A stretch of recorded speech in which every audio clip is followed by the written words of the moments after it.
Have you ever wondered why the person who tells the truth becomes the enemy? Why the one who sees clearly is cast out, while those who maintain comfortable illusions are celebrated? This isn't a bug in human society, it's a feature. And Carl Jung discovered why. What you're about to learn isn't just psychology, it's a roadmap for the most dangerous journey you can take, becoming psychologically whole in a world that profits from your fragmentation. Over the next hour, we won't simply discuss Jung's theories. We're going to extract a survival manual for those who see too much, feel too deeply, and understand too clearly. This is knowledge that can either destroy you or transform you into something the collective unconscious both fears and desperately needs. By the end, you'll understand why you've been rejected, what it means, and most importantly, how to weaponize your greatest weakness into your ultimate strength. If you've ever been called too sensitive, too intense, or too much. If you've ever been blamed for problems you only pointed out. If you've ever felt like you're living in a different reality than everyone around you, then what follows will change everything. In 1913, while Carl Jung was descending into his own psychological crisis, drowning in visions that would later become the Red Book, he encountered a patient who would change his understanding of human consciousness forever. She wasn't psychotic, she wasn't delusional, but she was suffering in a way that baffled conventional psychiatry. Her crime? She could see things that others couldn't, not hallucinations, not delusions. She could perceive the psychological atmosphere of a room the moment she entered it.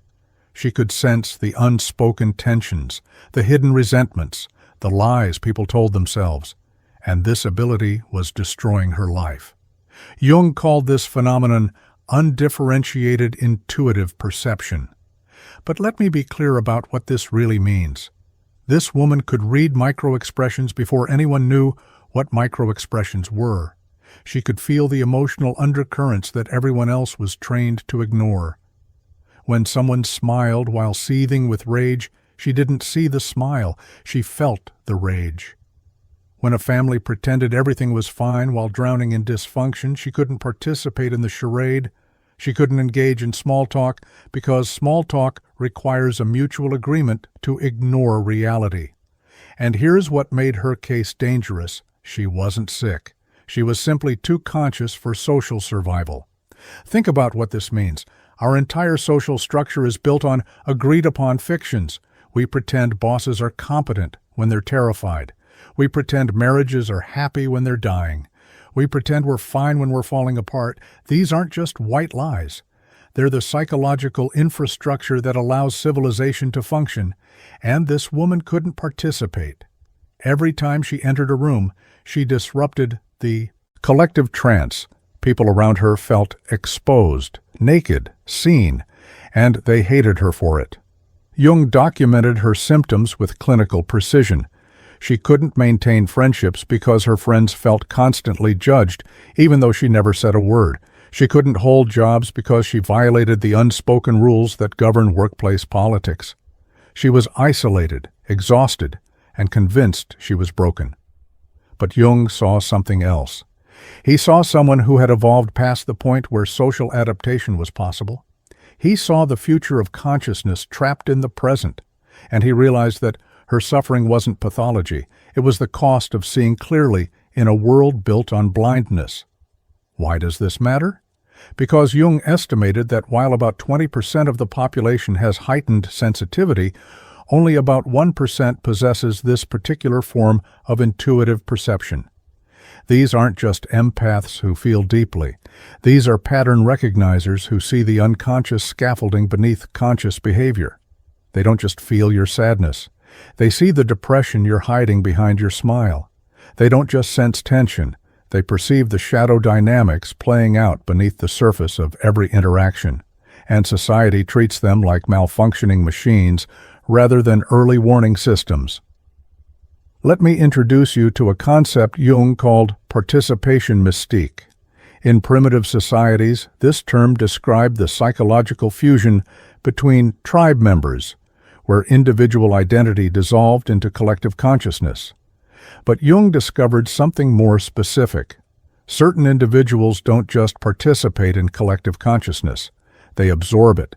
They become psychological sponges, soaking up not just the words people say, but the entire unconscious atmosphere they're broadcasting.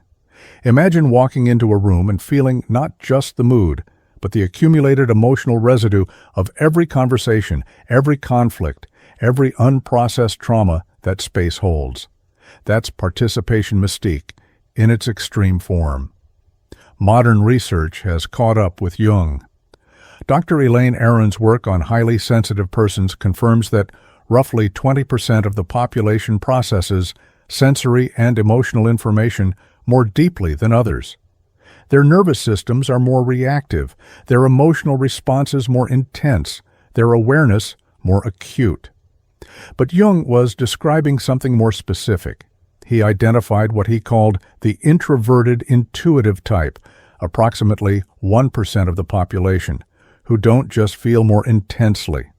They see patterns in the unconscious that others can't perceive. Jung broke this down into 4 distinct subtypes, each with their own particular burden. The feeling. Intuitive suffers from emotional contagion. They can't distinguish between their feelings and yours. When you're depressed, they become depressed. When you're anxious, they absorb your anxiety. They walk through life like emotional tuning forks, vibrating at the frequency of everyone around them. They don't have boundaries. They have membranes, and the world bleeds through. The thinking intuitive sees logical patterns in the unconscious. They can predict the end of your relationship 6 months before you admit it's failing. They can forecast the collapse of your career before the first warning sign appears. They perceive cause and effect chains that play out in the realm of psychological dynamics rather than physical events. They're Cassandras, cursed to see the future and be disbelieved. And here's their torture. They're usually right. But by the time reality confirms their predictions, everyone has already decided they're negative, pessimistic, or toxic. The sensation intuitive detects the physical manifestations of psychological states. They can sense illness before symptoms appear. They perceive the body's response to unconscious stress. They walk past someone and feel the tension in that person's shoulders, the shallow breathing that signals anxiety, the energetic collapse that precedes depression. They're human MRI machines, scanning for the somatic evidence of psychological distress. And they pay for this ability with constant overwhelm because bodies are always speaking and they can't stop listening. Then there's the pure intuitive, the rarest of the rare. They see everything. Patterns, feelings, physical manifestations, the whole catastrophe. But they lack the organizing function to make sense of what they're perceiving. They live in a state of perpetual psychic overwhelm, drowning in data they can't process. Jung's 1913 patient was likely this type. She could perceive the entire unconscious ecosystem of every environment she entered, but she had no framework to contain or organize the information. Imagine having a supercomputer for a brain, but no operating system. That's the pure intuitive's dilemma. Now here's where it gets dangerous. Why are these people rejected? Why does the one who sees become the enemy? Because they function as a mirror that reflects what the collective unconscious desperately wants to keep hidden. Every family has secrets. Every organization has shadow dynamics. Every culture has unacknowledged contradictions. And these systems survive by ensuring that no one looks too closely. Enter someone with differentiated perception, and the entire house of cards trembles. They're not trying to cause problems. They're simply being themselves. But their presence alone disrupts the collective trance. Jung called this shadow projection.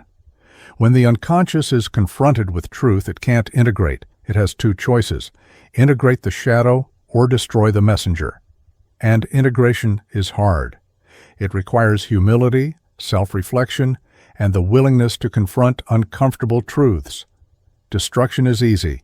You just blame the person who made you aware of what you didn't want to see. This is why whistleblowers are prosecuted rather than celebrated.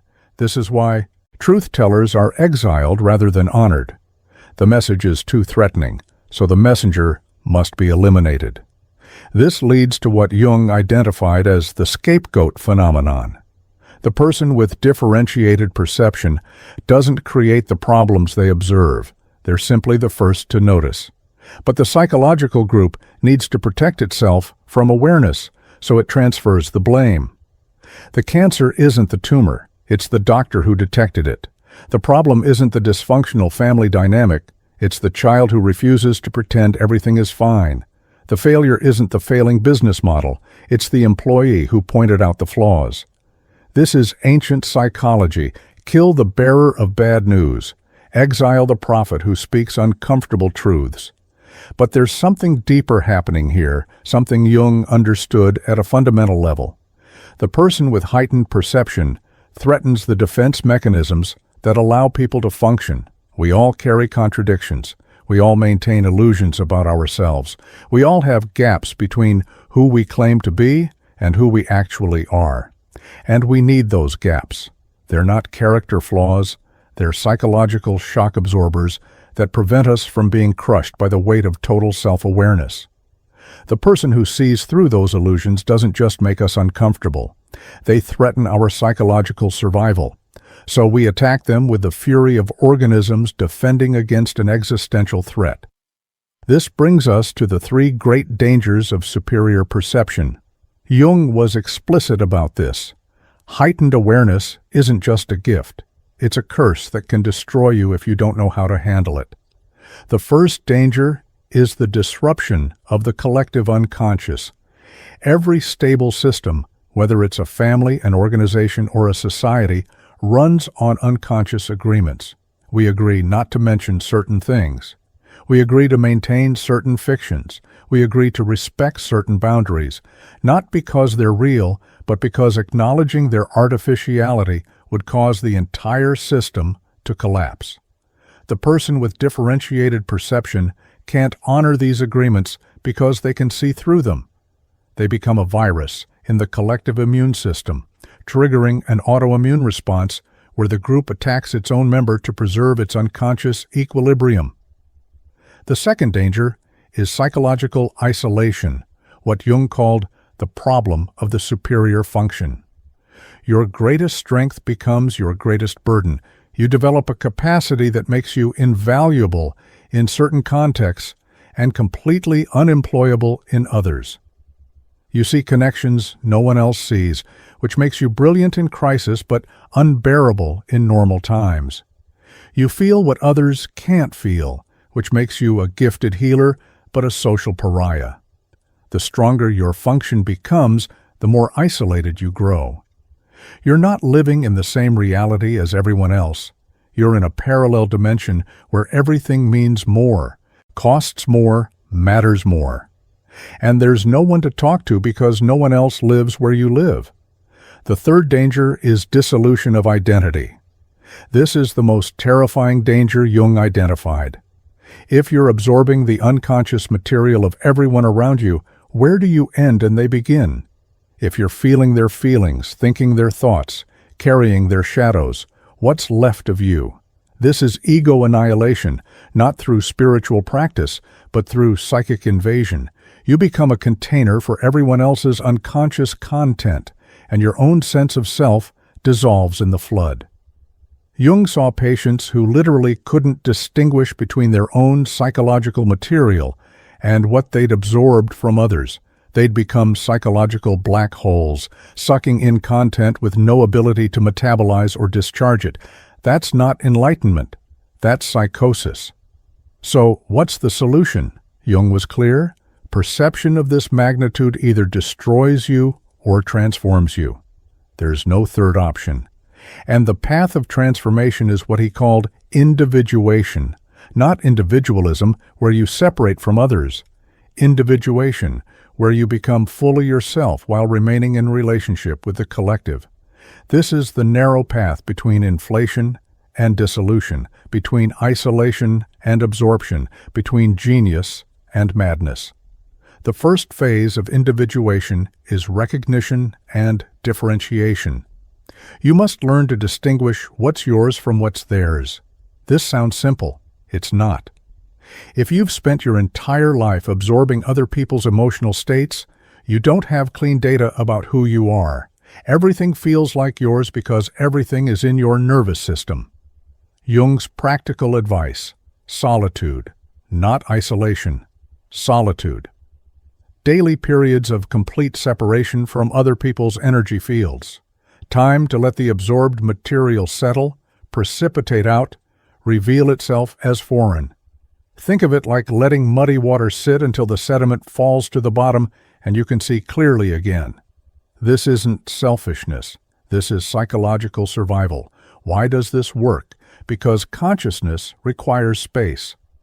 When you're constantly absorbing input from others, you're living in a state of perpetual psychological noise.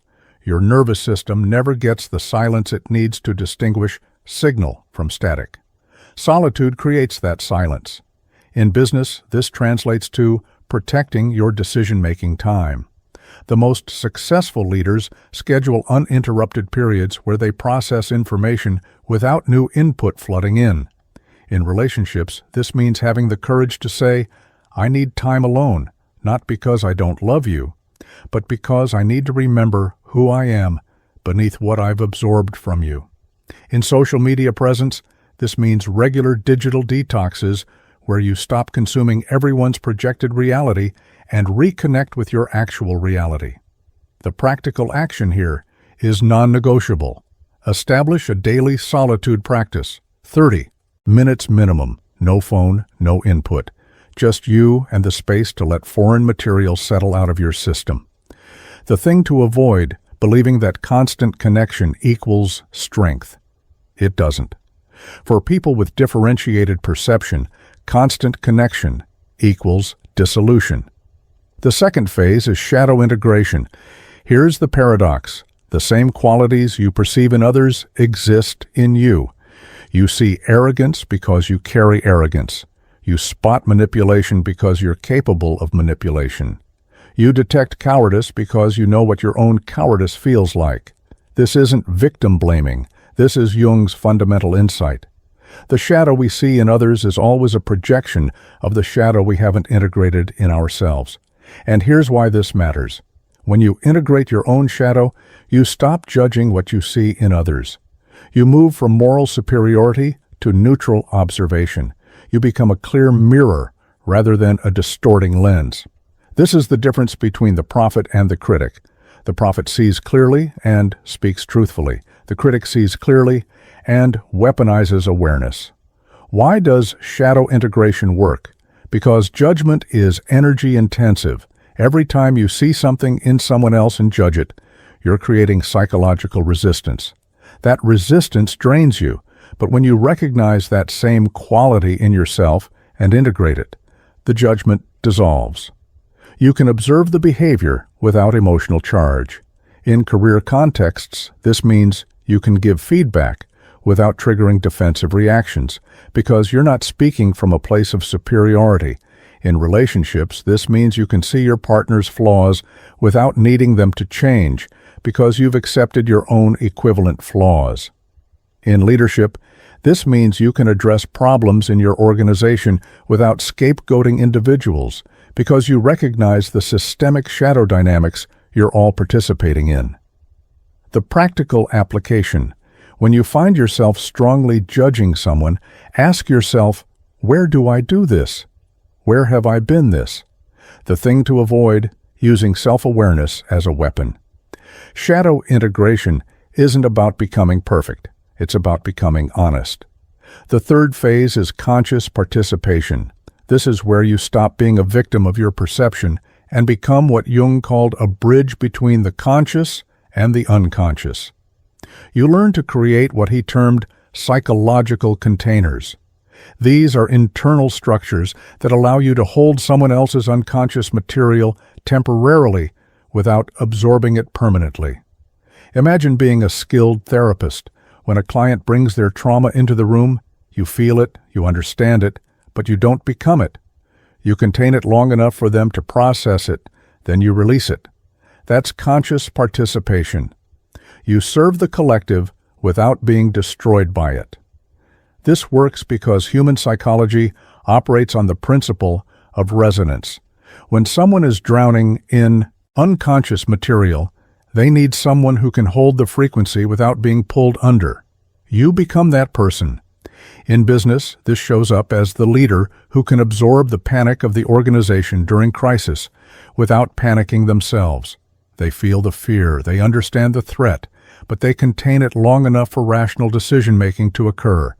In relationships, this is the partner who can hold space for emotional overwhelm without becoming overwhelmed themselves. They're present with the emotion without being consumed by it. In any helping profession, this is the crucial skill that separates those who burn out from those who sustain. The practical technique: after interactions where you've absorbed heavy material, perform what Jung called active imagination. Visualize the material leaving your system. See it as separate from you. Thank it for the information it provided. Then consciously release it. The mistake to avoid: believing that feeling everything means you have to carry everything. Conscious participation means feeling fully and releasing completely. Let me show you what failure and success look like through the lens of history. Friedrich Nietzsche represents the failure mode. He possessed differentiated perception in abundance. He saw through the moral hypocrisies of his age. He diagnosed the death of God and the crisis of meaning before anyone else understood what was happening. But he never integrated his shadow. He used his perception as a weapon, elevated himself above the masses he criticized, and inflated into philosophical grandiosity. The result? Complete psychological collapse. He didn't become the Übermensch. He became a cautionary tale about what happens when superior perception meets unintegrated ego. His final years were spent in madness, the very thing he feared becoming. Why? Because he treated his perception as proof of superiority, rather than as a responsibility for service. Now consider Meister Eckhart, the medieval mystic. He possessed the same capacity for penetrating perception. He saw through religious dogma, social conventions, and psychological defenses. But he walked a different path. He integrated his shadow through humility. He used his awareness not to judge, but to serve. He transformed perception into wisdom and wisdom into compassion. He lived what Jung later called the individuated life, fully conscious, fully himself, fully in service to something beyond himself. Same gift, opposite outcome. The difference? Integration. Eckhart understood that seeing clearly was not a license to judge harshly. It was an invitation to love deeply. Jung himself nearly failed this test. His descent into the unconscious during his confrontation with the Red Book almost destroyed him. He experienced visions so intense, so overwhelming, that he questioned his own sanity. He was drowning in archetypal material with no map, no guide, no framework. What saved him? His clinical work. By treating patients, by holding space for their unconscious material, he learned to contain and integrate his own. He transformed personal crisis into universal knowledge. That's the individuation process in action. He took what could have destroyed him and turned it into a gift for all of humanity. But none of this matters if you can't survive socially. Here's the brutal truth. Most people can't handle what you see. Most people don't want to know what you know. Most people will punish you for your awareness. So you need a strategy. Jung identified 3 types of people who can engage with differentiated perception without attacking it. First, other individuated people. They recognize you immediately because they've walked the same path. There's no explanation needed, no defense required. They see you seeing, and they're not threatened. These people are rare, but they exist. And when you find them, you've found your tribe. The recognition is instant and mutual. In professional contexts, these become your true mentors and collaborators. In personal life, these become your soul friends, the ones who don't need you to translate your experience because they're living it too. Second, people actively engaged in their own individuation process. They're in therapy, doing shadow work, committed to self-awareness. They might not have your level of perception, but they respect it because they understand the journey. They're allies in the great work of becoming conscious. These people create what Jung called a psychological temenos, a sacred space where transformation can occur safely. In career settings, seek out organizations that value psychological sophistication and personal development. In relationships, choose partners who are doing their own inner work, not those who want you to do it for them. Third, what Jung called natural containers. These are psychologically mature individuals with strong ego structures. They might not see what you see, but they're stable enough not to be threatened by it. They're the wise elders, the centered leaders, the people who've done their own work and can hold space for yours. They provide what Jung described as a secure base from which you can explore the depths without fear of abandonment. In practical terms, these are the people who remain calm when you share difficult perceptions, who can hear hard truths without collapsing or attacking. Everyone else requires a protocol for gradual revelation. You don't lead with your deepest perceptions. You test the waters with light observations. You watch how they respond.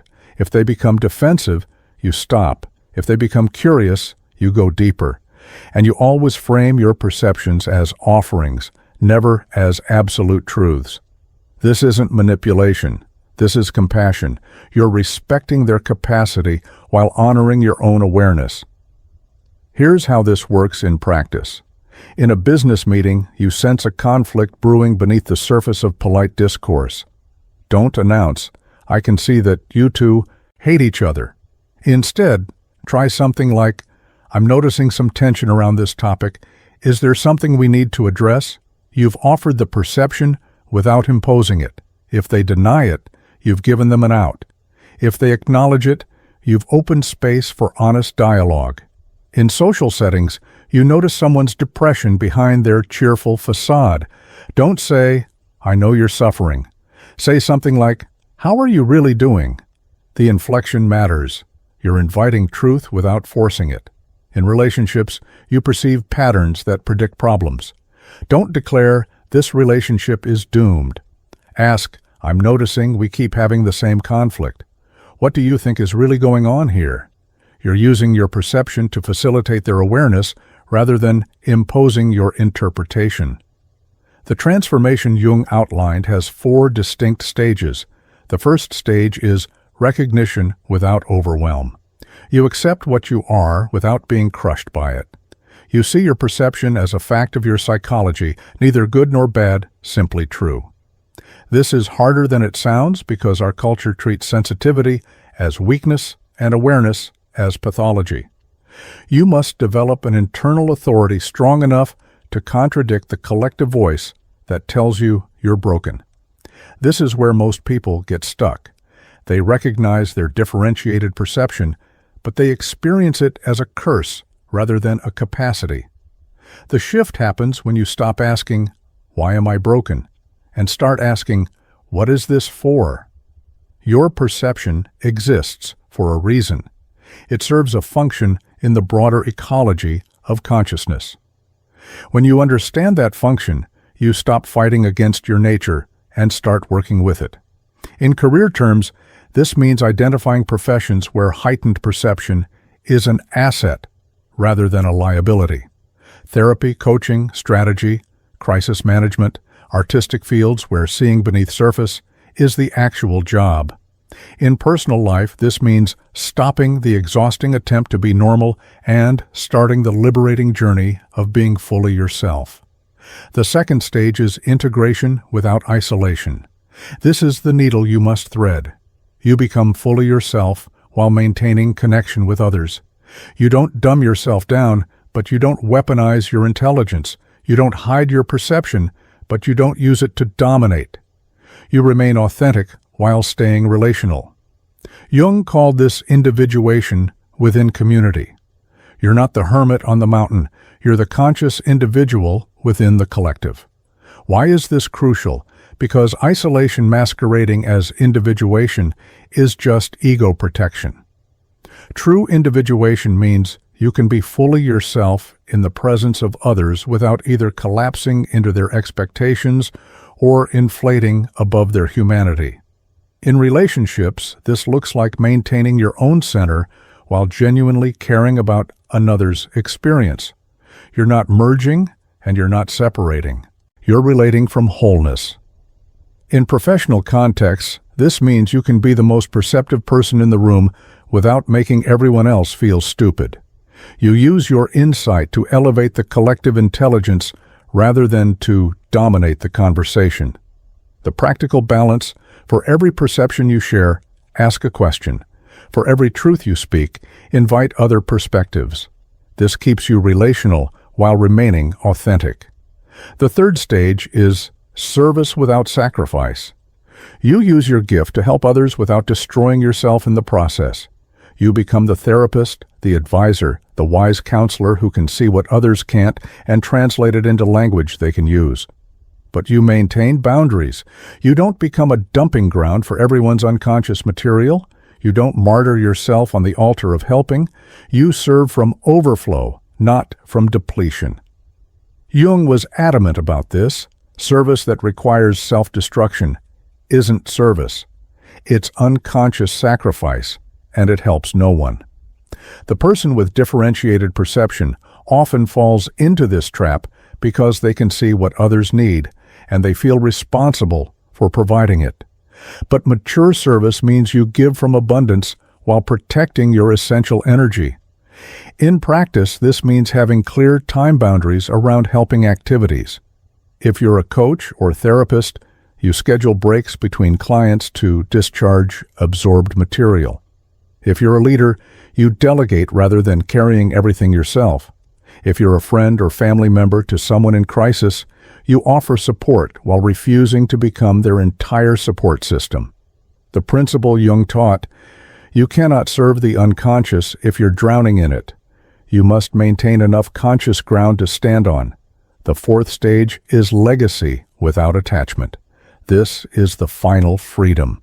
You contribute to the evolution of consciousness without needing recognition for your contribution. You plant trees whose shade you'll never sit under. You do the work because the work needs doing, not because you need validation. Jung called this the transcendent function, where you become a vehicle for something larger than yourself without losing yourself in the process. This is the hardest stage because it contradicts every evolutionary impulse towards self-preservation and status-seeking, but it's also the most liberating.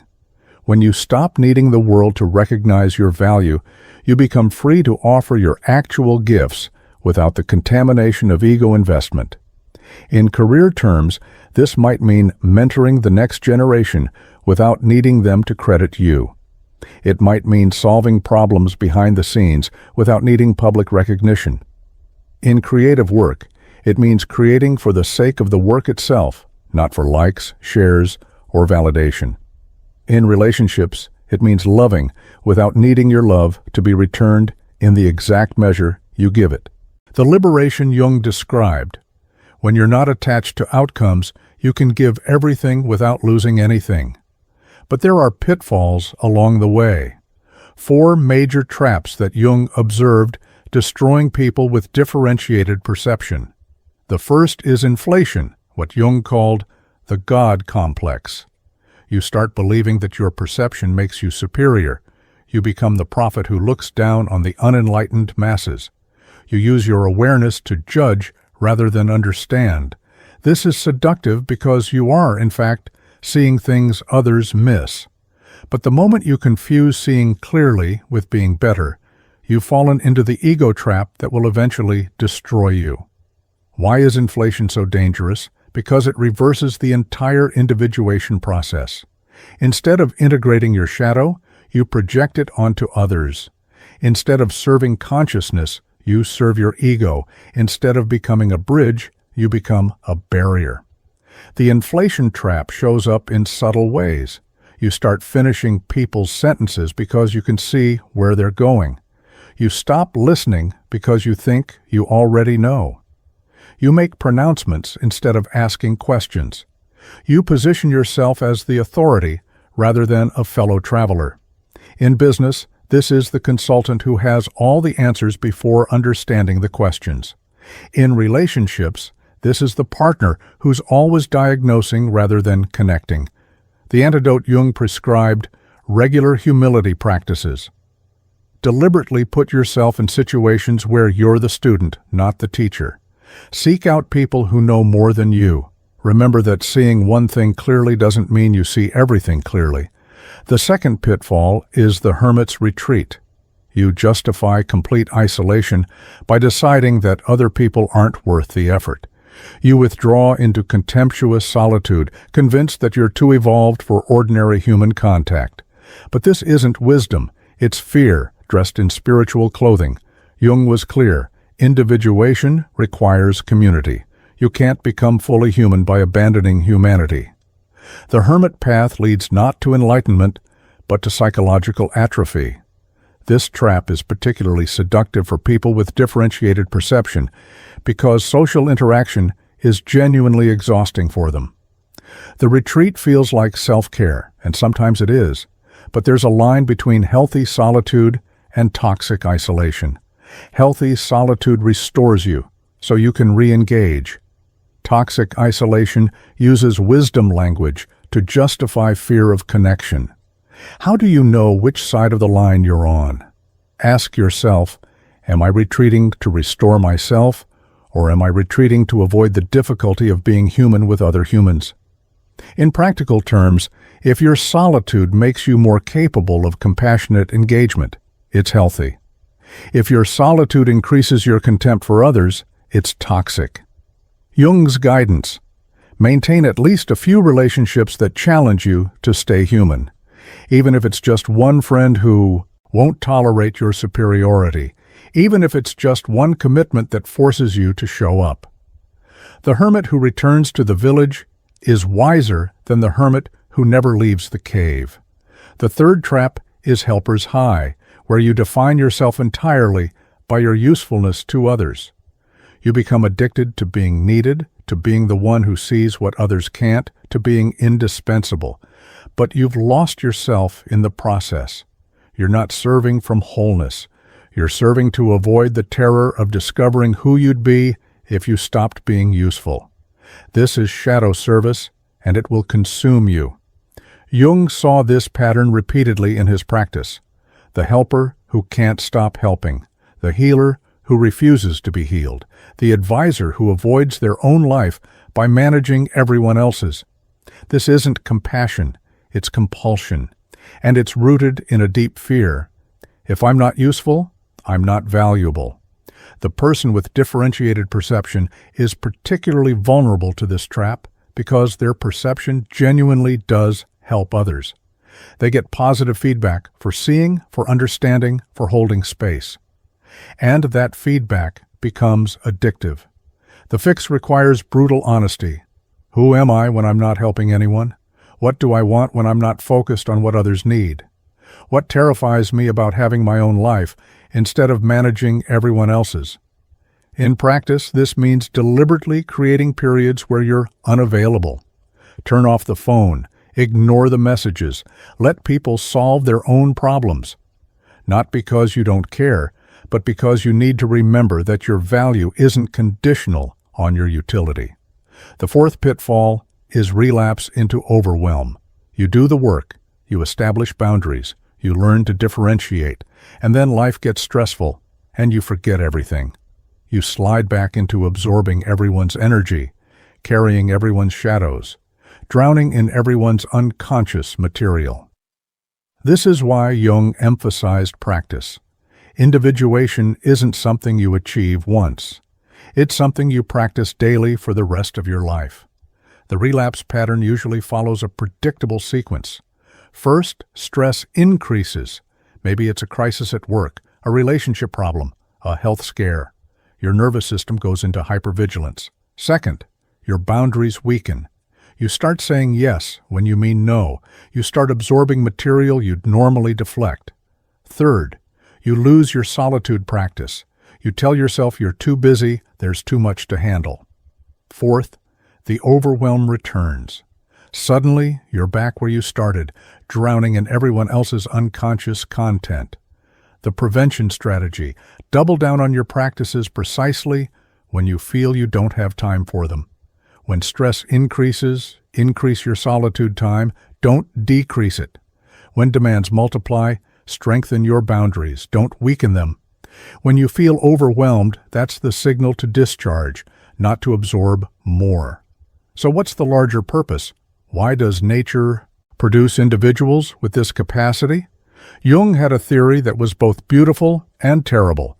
He called these people culture carriers, the pioneers of consciousness.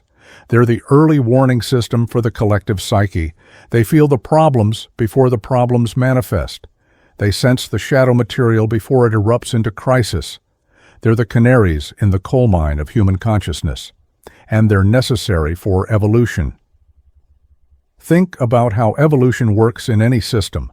Some organisms develop mutations that allow them to sense environmental changes before the rest of the population. These organisms suffer because they're adapted to a future that hasn't arrived yet. They're out of sync with current conditions. But when the environment shifts, they become the template for survival.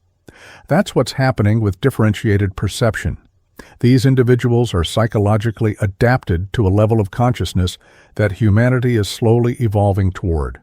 Right now, they suffer because they're out of sync with collective awareness.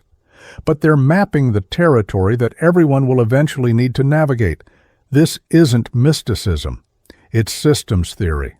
Every complex system needs sensors that operate at the edge of the system's current capacity.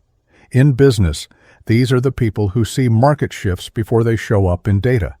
In culture, these are the artists who feel social changes before they manifest in politics. In families, these are the members who sense dysfunction before it erupts into crisis. They pay a price for this early detection. They're often dismissed, pathologized, or excluded, but they're performing a crucial function. They're the system's capacity for self-awareness. Jung believed that consciousness itself was evolving through human history. Early humans lived in participation mystique with nature, unable to distinguish between inner and outer experience. Slowly, over millennia, ego consciousness emerged, creating the ability to observe experience rather than just live it. And now, Jung argued, we're at the next threshold. Some individuals are developing the capacity to observe not just their own consciousness, but the collective unconscious itself. They're becoming what he called conscious of the unconscious. And this capacity, terrifying and isolating as it is, represents the next stage of human psychological evolution. Remember Jung's patient from 1913? Let me tell you how her story ended, because this is where theory becomes hope. Jung tracked her case for years. She learned to integrate her perception. She stopped trying to make it go away and started learning to work with it. The first breakthrough came when she stopped viewing her perception as a curse and started viewing it as information. She began keeping a journal where she would record what she observed without judgment. This created distance between the perception and her identity. She was no longer the broken person who sees too much. She was the person who could perceive unconscious dynamics and was learning to understand what that meant. The second breakthrough came when she found others like her. Not many, but enough. Jung connected her with a small circle of people who shared similar capacities. For the first time in her life, she wasn't the strange one. She wasn't too much. She was exactly right. This gave her the psychological ground she needed to stop apologizing for her nature. The validation from those who understood allowed her to develop what Jung called psychological authority, the inner certainty that her experience was valid even when others couldn't see it. The third breakthrough came when she transformed her curse into a calling. She eventually became a counselor, using her capacity to help others navigate their own unconscious material. She specialized in working with people in crisis, people whose defenses had collapsed, and who desperately needed someone who could see clearly without flinching. Her differentiated perception, which had isolated her in social contexts, became invaluable in therapeutic ones. She had found the context where her gift was needed rather than rejected. And here's what matters most about her story. She never lost her perception. Jung didn't cure her of seeing. He helped her develop the strength to bear what she saw. She still walked into rooms and felt the atmosphere.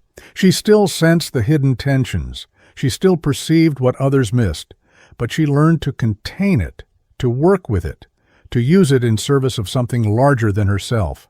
She transformed from a victim of her perception into a master of it. This is Jung's final message, the one that matters most. You are not broken. You are not too much. You are not defective. You are psychologically ahead of your time, living in a future that hasn't arrived yet for most people. Your perception is not pathology. It's prophecy. Your sensitivity is not weakness. It's strength waiting for the wisdom to guide it. Your isolation is not rejection. It's preparation for a role that only you can fill. But understanding this intellectually isn't enough. You need to internalize it at a level that transforms how you move through the world. So let me be explicit about what this means in practice. In your career, stop trying to fit into organizations that require you to unsee what you see. Start seeking contexts where your perception is the actual value you provide. Strategy roles where pattern recognition matters. Crisis management where seeing early matters.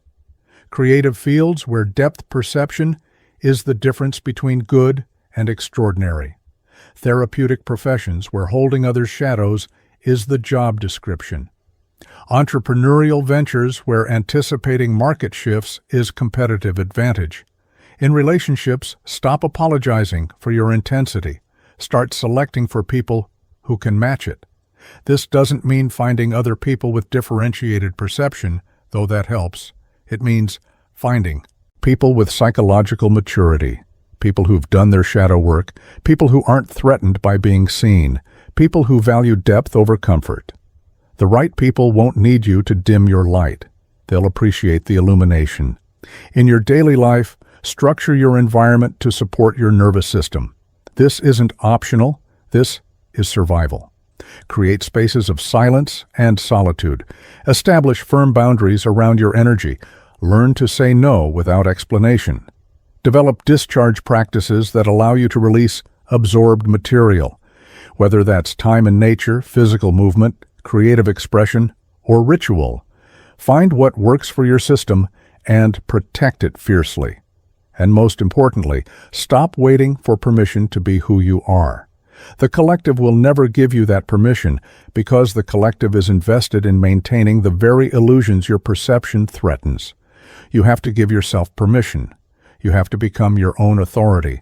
You have to decide that your lived experience is more valid than their projected expectations. Now let me take you deeper, because what I've described so far is the foundation. But Jung's work reveals layers beyond this, tactics and insights that most people never encounter because they require a level of psychological sophistication that only comes from having walked through the fire yourself. What follows is not beginner material. This is advanced consciousness work. This is what Jung reserved for those who had already survived the initial crisis and were ready for the next level of integration. The first advanced tactic is what Jung called active imagination, but not in the way most people understand it. Active imagination isn't just a therapeutic technique. It's a method for consciously engaging with the unconscious on its own terms. When you have differentiated perception, you're constantly receiving information from the unconscious, your own and others. But you're receiving it passively. Active imagination teaches you to engage it actively, to dialogue with it, to negotiate with it. Here's how this works at an advanced level.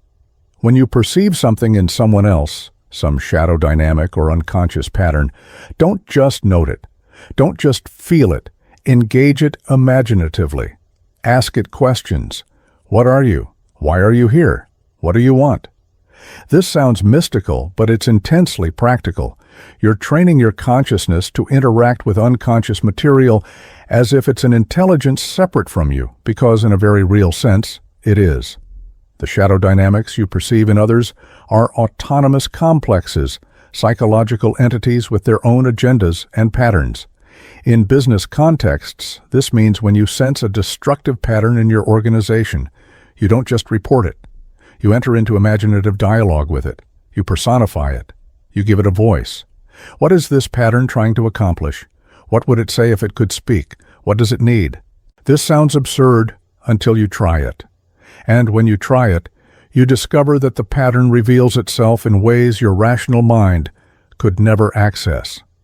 You gain leverage points for intervention that you couldn't see from a purely analytical perspective.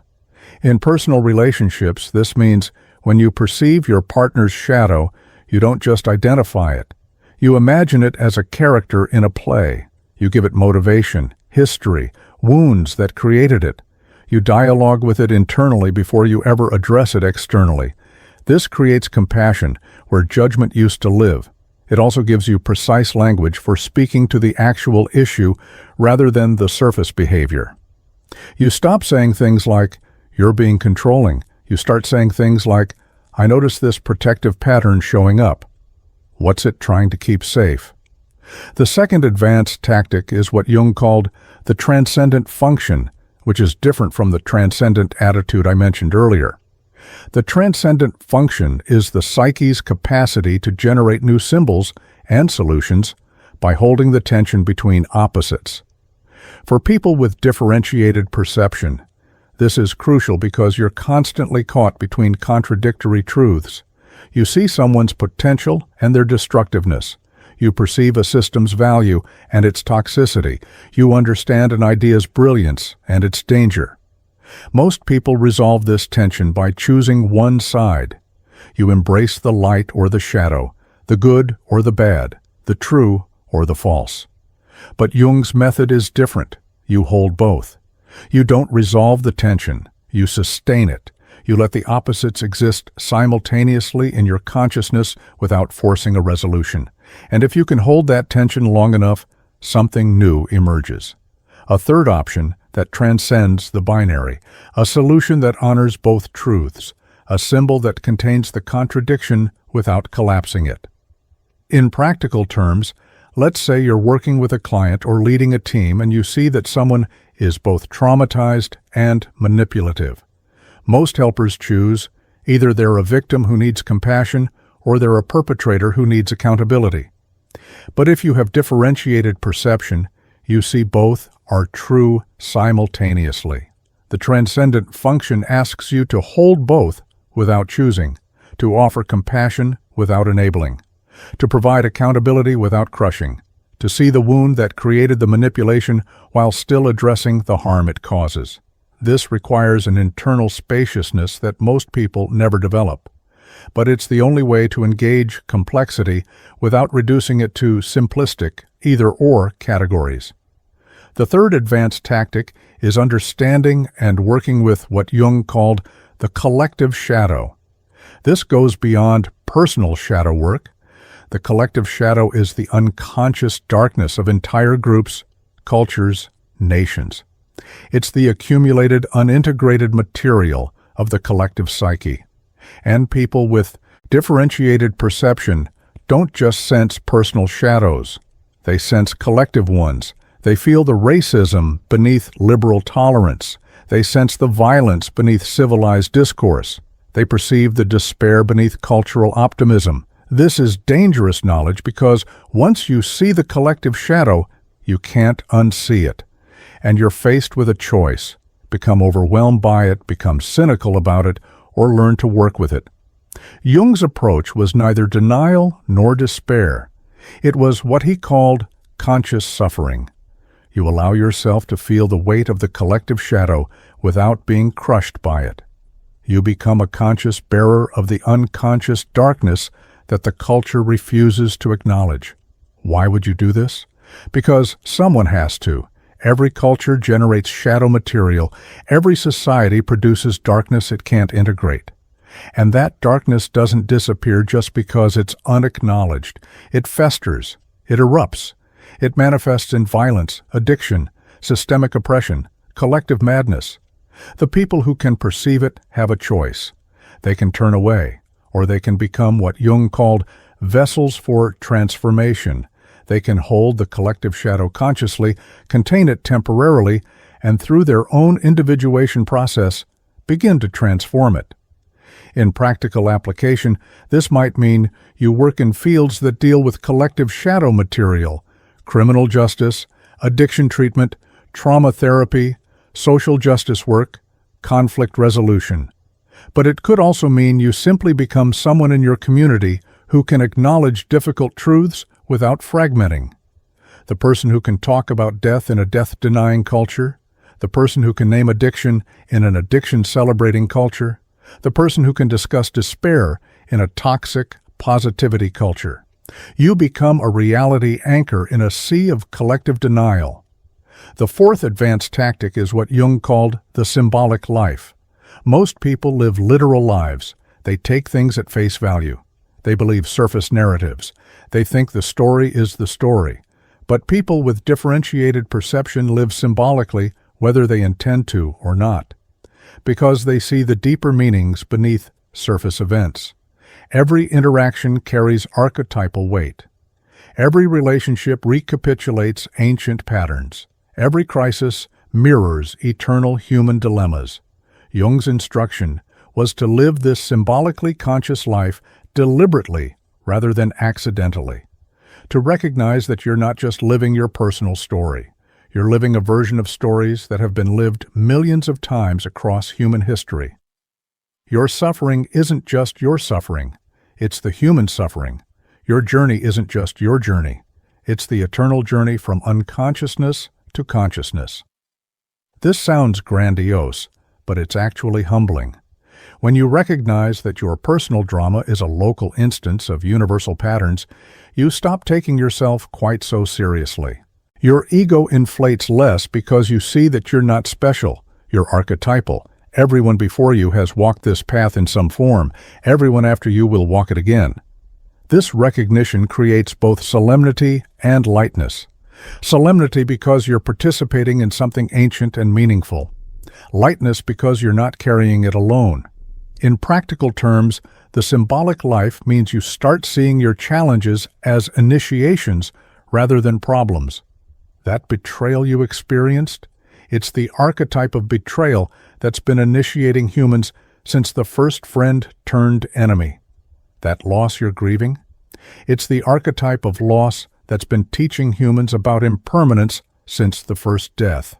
That confusion you're feeling, it's the archetype of the threshold, the liminal space between an old identity and a new one that every hero's journey requires.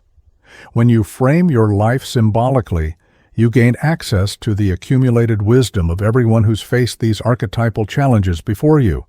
You stop asking, "Why is this happening to me?"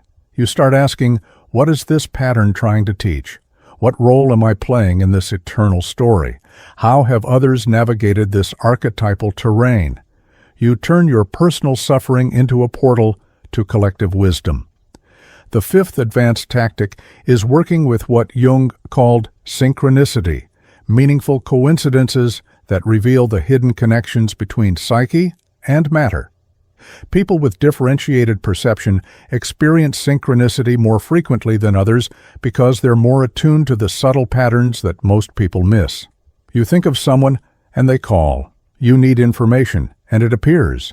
You face a crisis and the exact resources you need materialize. Most people dismiss these as random coincidences. Jung saw them as evidence of a deeper organizing principle, what he called the unus mundus, the unified world, beneath the apparent separation of mind and matter. For people with differentiated perception, learning to recognize and work with synchronicity becomes a form of navigation. The unconscious speaks not just through dreams and symbols, but through the arrangement of events in external reality. The practical application requires a delicate balance. You can't force synchronicity. You can't manipulate it. but you can become attentive to it. You can notice when meaningful patterns emerge in your life, and you can follow them as if they're breadcrumbs on a path you can't see clearly yet. When you feel compelled to take a certain route home and you run into exactly the person you needed to see, that's synchronicity. When you're wrestling with a problem and you randomly open a book to the page that contains the answer, that's synchronicity. When you're considering a major decision and the universe seems to conspire to show you signs pointing one direction, that's synchronicity. The mistake people make is either ignoring these patterns or becoming superstitious about them. Jung's middle path: take them seriously without taking them literally. Use synchronicity as confirmatory data, not as a substitute for rational discernment. If you're considering whether to leave a job and you experience a series of synchronicities pointing toward leaving, don't just quit based on the signs, but don't ignore them either. Let them be one form of information among many. Let them indicate that your unconscious is already aligned with that decision, even if your conscious mind hasn't caught up yet.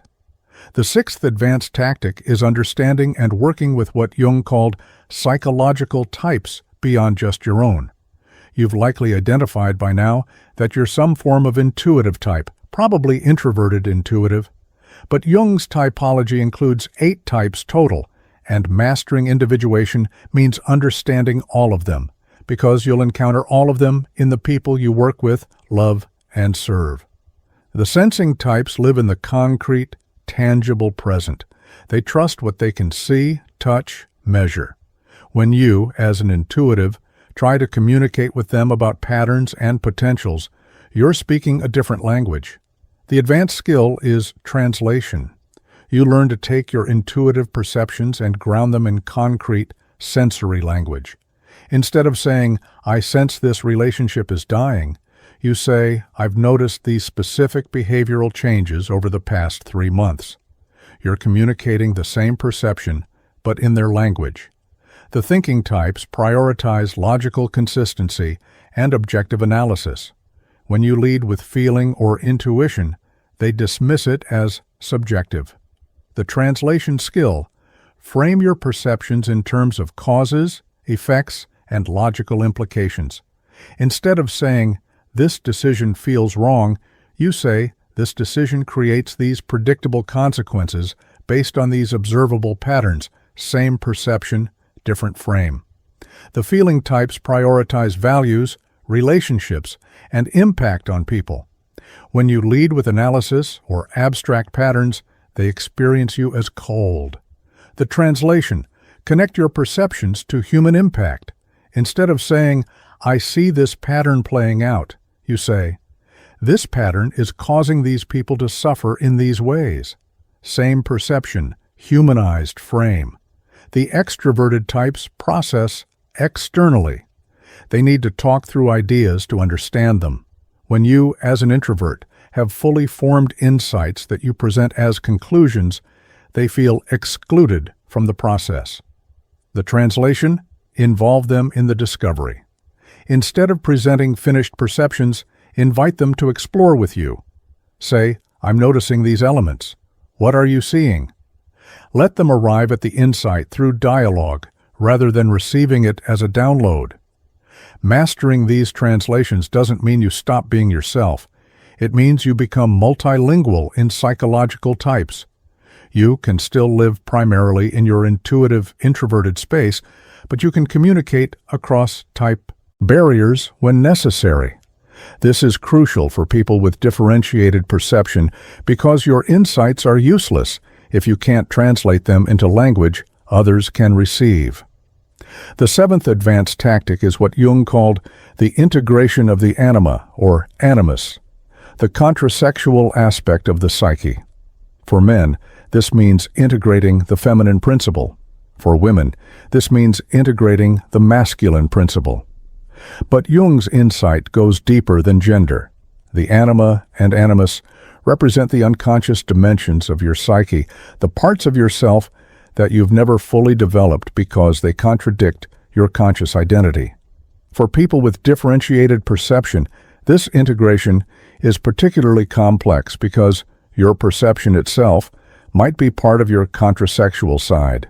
If you're a man with strong intuitive perception, you're already accessing qualities that cultures typically code as feminine, receptivity, sensitivity, emotional attunement. If you're a woman with strong analytical or strategic perception, you're accessing qualities that cultures typically code as masculine, logic, authority, penetrating insight. The integration work means owning these aspects fully, without defensiveness. In practical terms, this means if you're a man with differentiated perception, you stop apologizing for your sensitivity. You stop trying to prove your masculinity by dampening your awareness. You recognize that true masculine strength includes the capacity to perceive deeply and feel fully. If you're a woman with differentiated perception, you stop softening your authority. You stop making yourself small to avoid threatening others. You recognize that true feminine power includes the capacity to see clearly and speak truthfully. The integration of anima or animus also affects how you relate to others. If you're a heterosexual person, you tend to project your contrasexual side onto romantic partners. You see in them the qualities you haven't integrated in yourself. For people with differentiated perception, this means you might unconsciously seek partners who carry the psychological qualities you need to develop. The advanced work is recognizing these projections and taking back the qualities you've been outsourcing to others. The eighth advanced tactic is working with what Jung called the self, with a capital S. This is distinct from the ego or personal identity. The self is the totality of your psyche, conscious and unconscious, personal and transpersonal. It's the organizing principle that guides individuation from beyond your conscious control.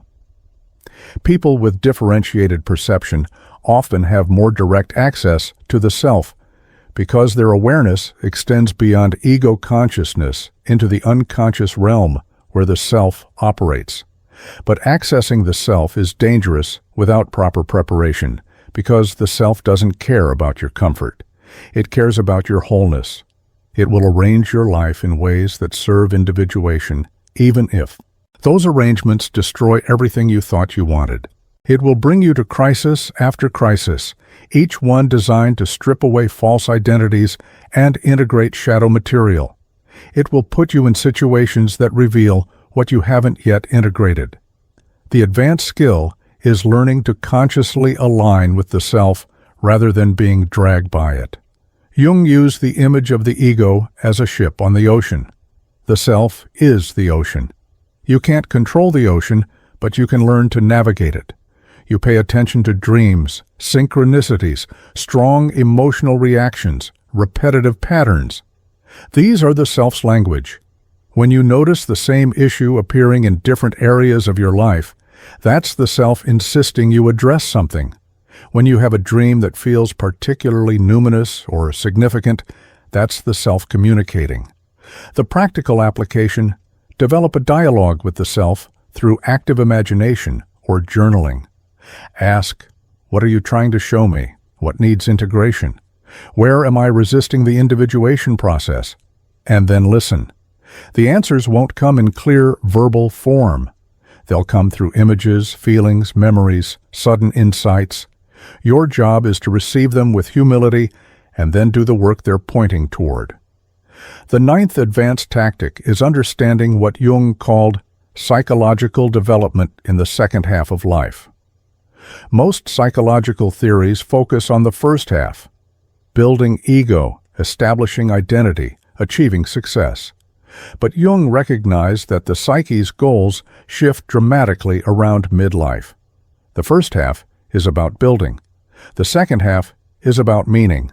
The first half is about specialization. The second half is about integration. The first half is about becoming someone. The second half is about becoming whole.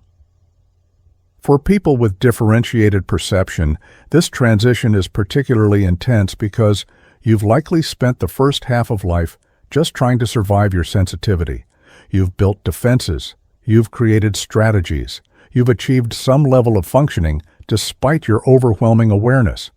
But around midlife, those strategies stop working. The defenses that protected you start imprisoning you.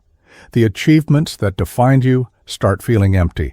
The survival tactics that got you here won't get you where you need to go. This is when the real individuation work begins. Jung called this the confrontation with the shadow and the encounter with the self. Everything you've been avoiding has to be faced. Every shadow you've been projecting has to be integrated. Every false identity has to be released. This isn't breakdown, it's breakthrough. But it feels like death, because in a very real sense, you're dying to who you were so you can become who you actually are. The practical wisdom, if you're in the second half of life and feeling like everything is falling apart, don't panic. Don't try to go back to what worked before. Trust the process. The chaos is necessary. The self is destroying your old structures because they're too small for what you're becoming. Your job is to surrender to the transformation while maintaining enough conscious awareness to integrate what's being revealed. Get support. Find a Jungian therapist or analyst. Join a group of people doing similar work. Don't try to do this alone. The 10th advanced tactic is what Jung called the development of the ethical personality. This goes beyond conventional morality. Conventional morality is collective rules and norms that society imposes. The ethical personality is individual, choices based on your own confrontation with good and evil, light and shadow. For people with differentiated perception, this distinction is crucial because you can see through collective moral hypocrisies. You perceive the shadow beneath righteous behavior. You see the complexity beneath simple moral categories. But this perception creates a problem. If you can see that everyone is a mix of light and shadow, how do you make ethical choices? If you can perceive the unconscious factors that drive behavior, are people even responsible for their actions? Jung's answer: the ethical personality emerges precisely from this complexity. True ethics isn't about following rules. It's about taking full responsibility for your choices while acknowledging the unconscious factors that influence those choices.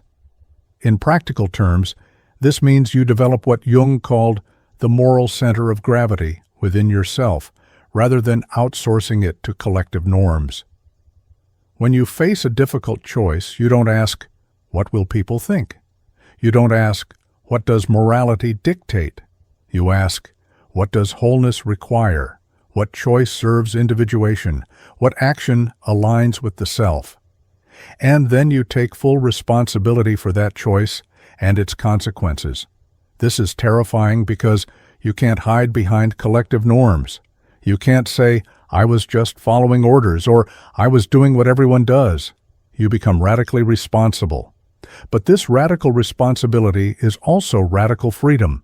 You're no longer bound by collective morality that you can see is often hypocritical and shadow-driven. You're guided by an internal ethical sense that's been forged through your own confrontation with darkness.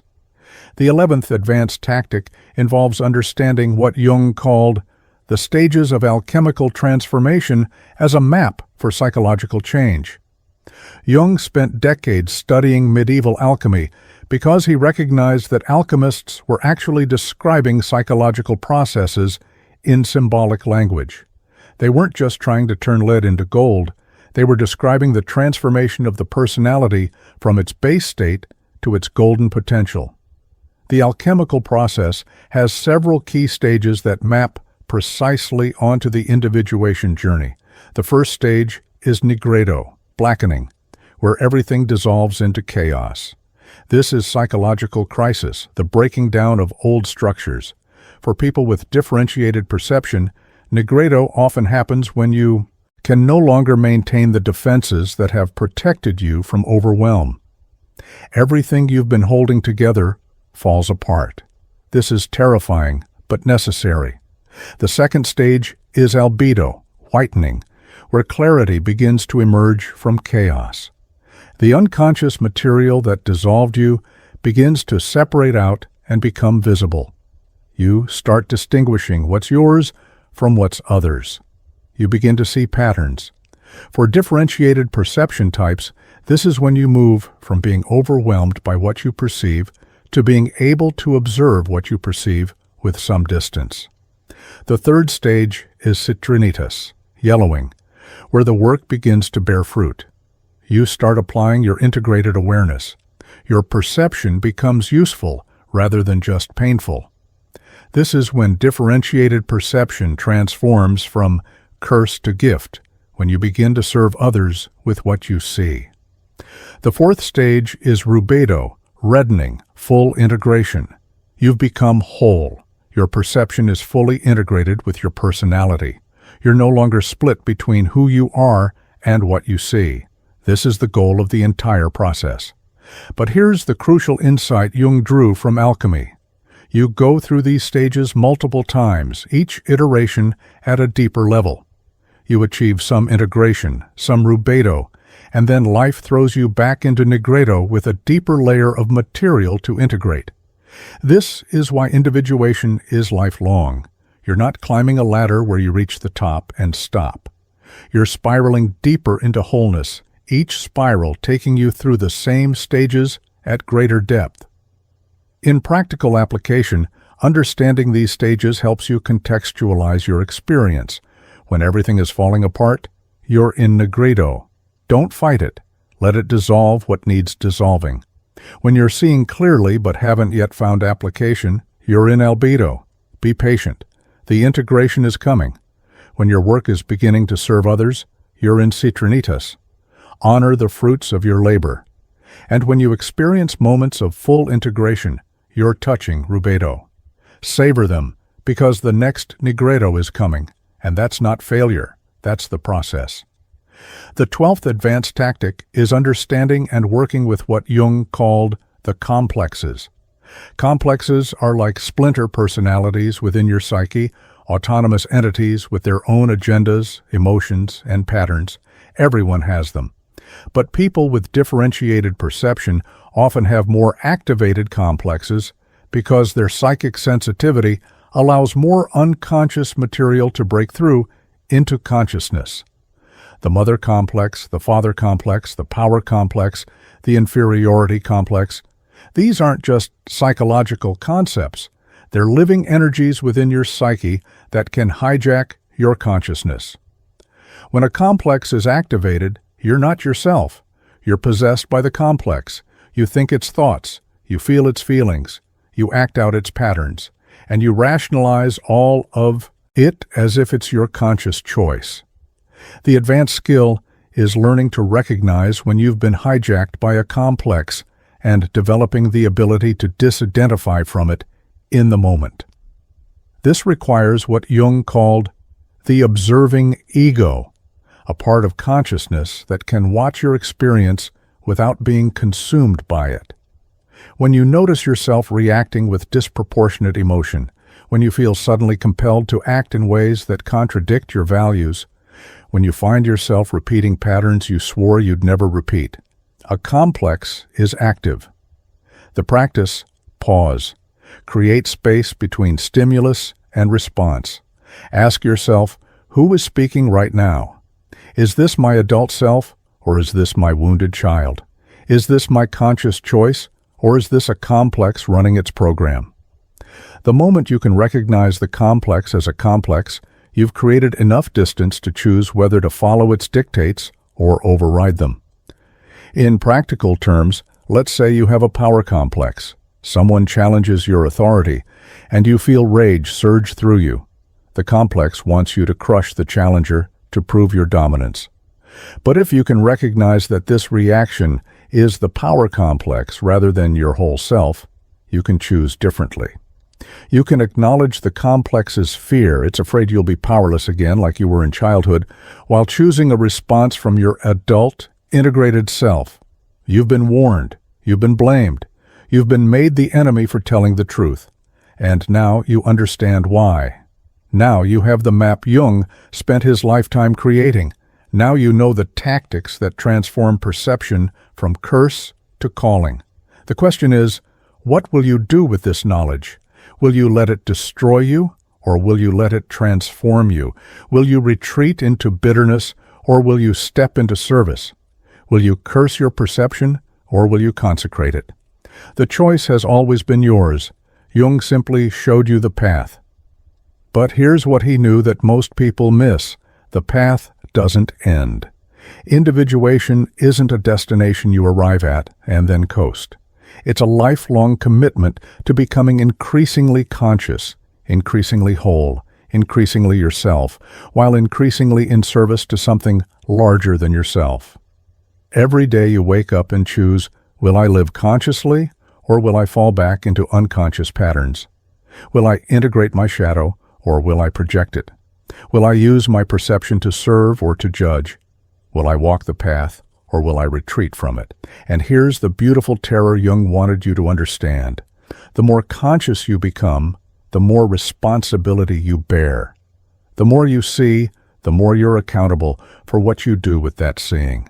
The more you integrate, the less you can blame unconscious forces for your choices. You become radically free and radically responsible. This is the cost of consciousness. This is the price of being real in a fake world. But it's also the reward, because the alternative is to remain fragmented, conflicted, enslaved to unconscious patterns you don't understand. The alternative is to stay small, safe, and ultimately unfulfilled. The alternative is to die without ever having fully lived, without ever having become who you actually are, beneath the conditioning and defenses and social masks. Jung's message wasn't comfortable. He never promised that consciousness would make you happy. He promised it would make you whole. And wholeness includes the darkness you've been avoiding, the shadow you've been projecting, the wounds you've been defending against. Wholeness means embracing all of it, the brilliant perception and the painful isolation, the profound insight and the crushing responsibility, the gift and the curse, as one inseparable reality. So here's your final instruction, the one that encompasses everything Jung taught about living with differentiated perception. Tell the truth. Tell the truth about what you see, but tell it with love. Tell the truth about human darkness, but tell it with compassion. Tell the truth about dysfunction, but offer it in service of healing. Be the mirror that reflects clearly while holding space for the integration that clarity demands. This is your role. This is your function. This is why you were born, with the capacity to see what others miss. Not to judge from above, but to serve from within. Not to separate from humanity, but to help humanity become more conscious of itself. Not to remain isolated, but to build bridges between the conscious and unconscious, between the individual and collective, between what is and what could be. You've warned them, but you became the enemy. Ever been made the villain just for telling the truth? Tell us the story in the comments. What was the situation where you got blamed for being right? Your story matters because it's not just your story. It's the story of everyone walking this path. Share it. Own it. Let it be a testament to the cost of consciousness and the courage it takes to see clearly in a world built on blindness. And if this resonated, if this explained something you've lived but never had words for, then like this video and subscribe. Not for the algorithm, for yourself. Because that public commitment, that small act of saying yes to deeper knowledge, reinforces the transformation happening inside you right now. You're not alone on this path, and the journey we're on together has only just begun. Don't forget to give a like or a hype and subscribe to the channel. Watch the next video to complete everything you just learned.